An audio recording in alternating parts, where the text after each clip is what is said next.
Hi there, welcome to my views and news. Four news stories for you. Firstly, Eritrean government directly criticized Ethiopian journals in an article published by Eritrean state-owned newspaper Hadas Eritrea. The article was published on the 8th of March. Last article, critical of Ethiopia, published by others, did not mention Ethiopia. This article is all about Ethiopia. Name of Ethiopia mentioned, channels mentioned as well.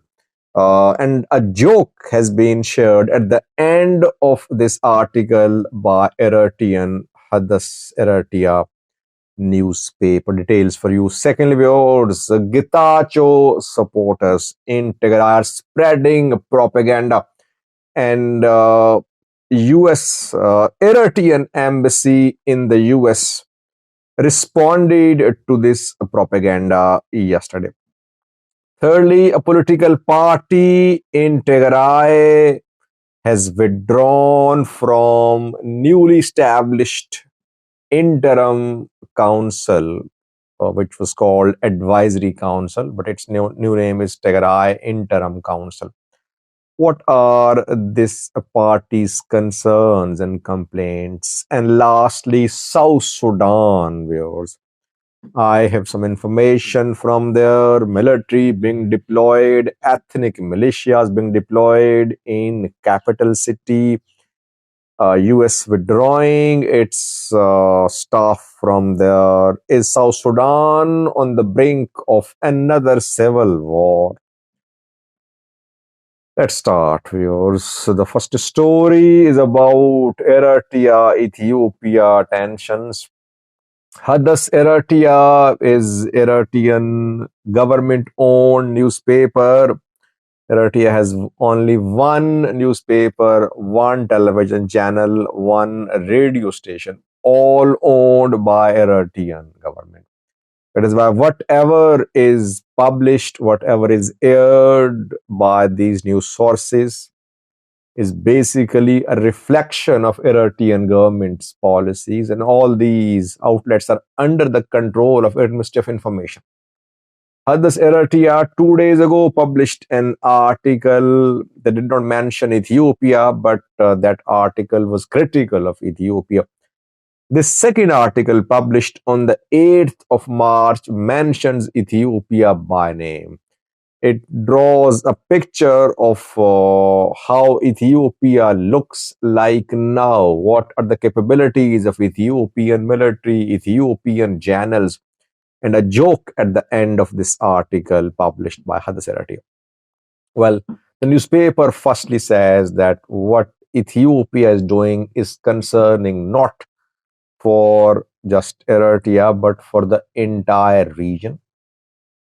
Secondly, Ethiopia failed in building a nation. Rather, conflicts and polarization along ethnic lines are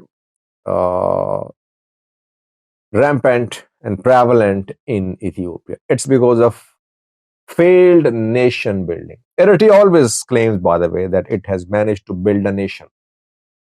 Isas Savoki has been heard in interviews saying that Eritrea has built a nation. There are no real religious, ethnic, regional disputes and differences. Unlike Ethiopia, which has religious, ethnic, regional boundary disputes and divisions. First point. Secondly, the newspaper says that Ethiopian National Defense Force has been fighting one after the other conflicts. Its journals, its soldiers sick of fighting. They want an end to wars. They are being captured as POWs. Their dead bodies have been seen scattered in conflict areas. So ENDF is on the verge of giving in. It does not want to fight. Secondly. Thirdly, uh, large part of the country is not under Ethiopian government's control. It is being large parts of the country are being controlled by armed groups. The government of Abiy has no writ. Fourthly, displaced people. Millions have been displaced. They are suffering at camps. Millions of children out of schools. There is a humanitarian crisis in Ethiopia. Fifthly, economy. Ethiopian economic policy is misguided. Almost quote unquote, I'm sharing with you what Hadas Eritrea wrote. Ethiopia's economic policy is misguided. It is relying on loans from international financing institutions. It is leading to rise in inflation. Cost of living is rising. People's everyday lives becoming difficult. And then, importantly, the newspaper addresses Ethiopian National Defense Force journals directly. That ENDF journals are shamelessly showing their willingness to invade a foreign land, Eritrea. While everyone knows the capabilities of these journals and military in a recent war. Which war? Tigray war. The newspaper is saying that it was EDF, Eritrean Defense Force, which saved ENDF during Tigray war. The journals would have been POWs by now had EDF not intervened. Now these journals want to invade a foreign land. It's shameless. That is why this suicidal rhetoric must be stopped. What Ethiopian government is saying in terms of access to sea, this narrative has been launched to cover up the internal failure of the country, of the government. And lastly, the newspaper shares a joke at the end. It says that a youth, a family was not on good terms with the youth because the youth used to threaten them that I would commit suicide. They used to request him, please don't do it. One day, just sick of the threats by the youths, the family, parents said, okay, go. Commit suicide. You're always carrying a rope and you say, I'm going to commit suicide. Okay, do it. He left the house, and when the family chased him, they found him hanging by a tree with rope around his waist. They said, you should tie a rope around your neck if you want to commit suicide. He said, my neck hurts. So the joke implies that Ethiopian threats are not real. Empty threats, empty rhetoric of war is being spread by the Ethiopian government. Basically, Ethiopian government does not have the capability. It does not have internal unity. It does not have strong military. It does not have the strategy. It only wants to divert attention from internal conflicts in Ethiopia. War of words ongoing now. Let's hope that this war remains a war of words and it does not turn into actual war. Secondly, words, Eritrean embassy in US last night responded to a propaganda launched by Getachew Reda supporters in Tigray. Getachew Reda supporters in Tigray have been sharing a forged document attributed to Eritrean embassy in the US. Document is allegedly a statement from the Eritrean embassy in the US, which is a non-confidential, which is a confidential letter basically. And this letter mentions that Eritrean government held meetings with Tigray generals and Tigray politicians. Uh, Getachew supporters have been spreading this propaganda. They've been involved in circulating this letter online to accuse Tigray generals and TPLF Debrecen of meeting Eritrean counterparts. The document being shared is fake. This is what Eritrean embassy in the US said last night. Getachew supporters definitely are involved in spreading propaganda. Sometimes they share false information just to tarnish the image of Tigray military and to paint TPLF leaders in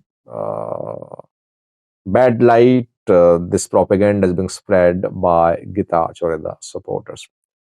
Thirdly, viewers, a political party has withdrawn from the newly established interim council in Tigray. Getachew government has established interim council in Tigray.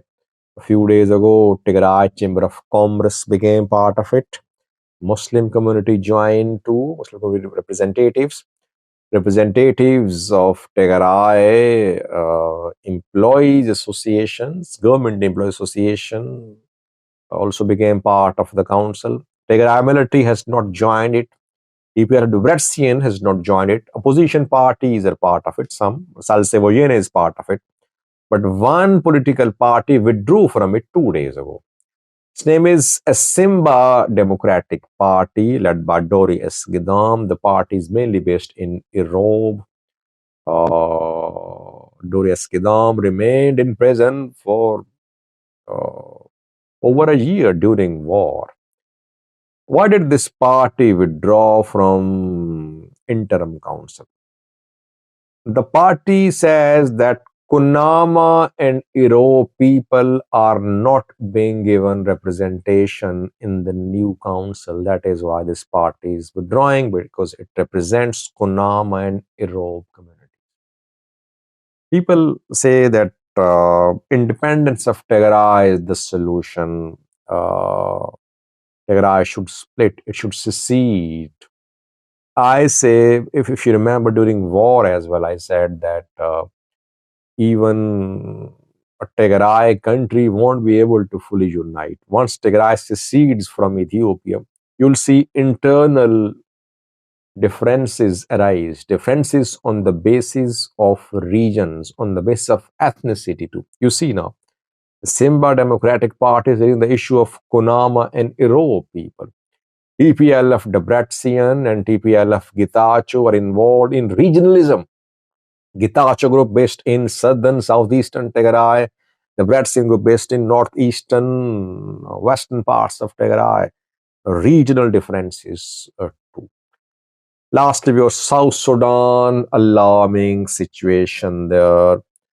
Riek Machar and Salva Kiir are on a collision course. Riek Machar is under house arrest.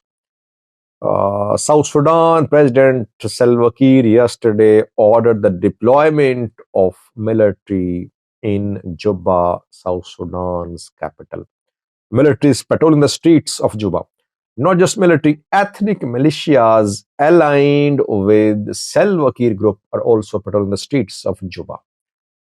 Salva Kiir put Riek Machar, deputy president, under house arrest 3 days ago after a South Sudanese general were killed in an attack on a helicopter which was conducting a rescue mission from Nasse town, where White Army, backed by Riek Machar, is fighting South Sudan's national forces led by Salva Kiir. Salva Kiir, president, Riek Machar, deputy president, signed a peace deal in 2018 after 5-year-long civil war that cost around 400,000 lives. But the country could not be steered towards next election. Now, the country is on the verge of a war between Salva Kiir and Reich Machar groups. US Embassy in Juba yesterday announced the withdrawal of its non-essential staff from Juba. Hassan Sheikh, the president of Somalia, called both Salva Kiir and Reich Machar. He talked to both of them. So Hassan Sheikh internally is fighting a bitter war these days. But he talked to the two leaders. He called for calm. Ethiopia sent its foreign minister, Gideon Timotheus, to Juba 3 days ago. And Gideon there met with Salva Kiir and Reich Machar. There are real chances, real threat rather, of a war, internal civil war in South Sudan if there is no intervention. Neighboring country, Sudan, totally destabilized. War ongoing for over a year now. Now, South Sudan on the brink of a major civil war. Thanks for watching.